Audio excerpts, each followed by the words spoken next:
और अब बात कर रहे हैं जम्मू कश्मीर की, जहां पर अनजानी बीमारी ने दहशत फैला दी है। राजौरी जिले के बडाल गांव में अनजानी बीमारी से 17 लोगों की जान अब तक जा चुकी है। मरने वाले लोग गांव के ही 3 परिवारों से हैं और इन सभी की मौत 7 दिसंबर से 19 जनवरी के बीच में हुई है।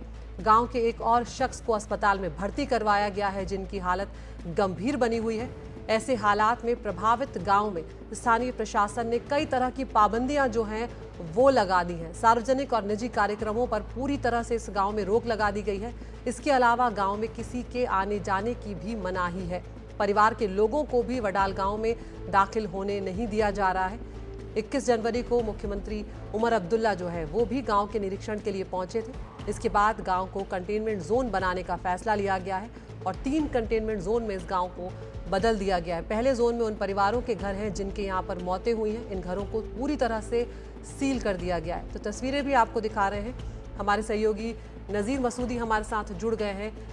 नज़ीर, ये बहुत डराती है इस तरह की बातें, क्योंकि हम एक बहुत बुरा वक्त कोविड का देख चुकी है पूरी दुनिया। ऐसे में क्या इस अनजानी बीमारी को लेकर इस वक्त आपको जानकारी मिल रही है? क्या सिम्टम्स हैं, ये भी बताएं। दरअसल डरावना इसलिए है सबसे ज्यादा क्योंकि किसी को मालूम नहीं कि बीमारी क्या है, किस वजह से ये फैली है। अब कंटेनमेंट जोन पूरे गांवों को करार दिया गया है, 3 दर्जों में रखा गया है। जिन मकानों में लोग रह रहे थे, जो अफेक्टेड थे, जो मारे गए, उनको सील किया गया है। जो उनके कांटेक्ट में आए थे उनको अस्पताल में दाखिल किया जा रहा है। जो भी यहाँ वहाँ खाने पीने की अशिया जा रही है उसकी भी जांच पड़ताल हो रही है। किसी तरह की गैदरिंग पे भी पाबंदी लगाई गई है, जो डिस्ट्रिक्ट मजिस्ट्रेट के मुताबिक इन्फेक्शन स्प्रेड जो फैल सके। लेकिन इसमें एक तजाद ये कि कल तक पूरा प्रशासन ये कह रहा है कि जितने भी सैंपल टेस्ट वहाँ लिए गए हैं, मुल्क की मुख्तलिफ लेबॉर्ट्रियों में भेजे गए, उनके मुताबिक न कोई वायरल न कोई बैक्टीरियल इन्फेक्शन है। ये पब्लिक इमरजेंसी नहीं है और ये जो बीमारी थी 3 ही घरानों पे सीमित थी और जिनके 17 लोग मारे गए। लेकिन पिछले 24 घंटों में 4 और लोग प्रभावित हुए हैं, जिनमें 3 सिबलिंग्स हैं, यानी भाई बहन हैं। और जब सबसे ज्यादा जो मुतासिर है, प्रभावित है, वो बच्चे हैं। 17 लोग जिनमें मारे गए हैं उनमें 14 बच्चे हैं।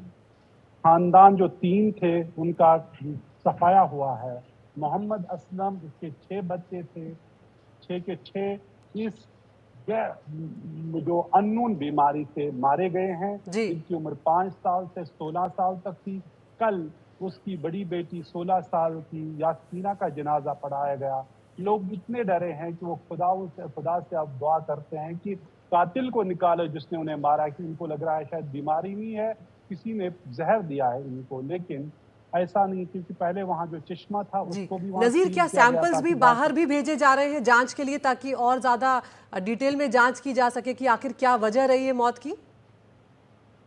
जी, सैंपल पहले ही बाहर भेजे गए हैं मुख्तलिफ लैब्स में, जो मुल्क की, चाहे वो दिल्ली हो, चाहे पूना हो, चाहे बेंगलोर हो, जितने भी बेस्ट लेबोरेटरीज हैं इस तरह की टेस्ट के लिए, उनके लिए वहां भेजी गई है। और उन टेस्टों के मुताबिक जो रिपोर्ट है उनके मुताबिक कोई कम्युनिकेबल डिजीज नहीं है, जिस तरह कोविड थी, या कोई वायरल या बैक्टीरियल इन्फेक्शन नहीं है। तो फिर कहा कि कोई साजिश हो सकती है, किसी ने उनको पानी में जहर मिलाया, खाने में जहर मिलाया। उसके लिए एक SIT special investigation team police ने बनाई, जिसमें डॉक्टर भी शामिल है। केंद्र सरकार ने, गृह मंत्रालय ने एक इंटरिम मिनिस्टर टीम भी बनाई।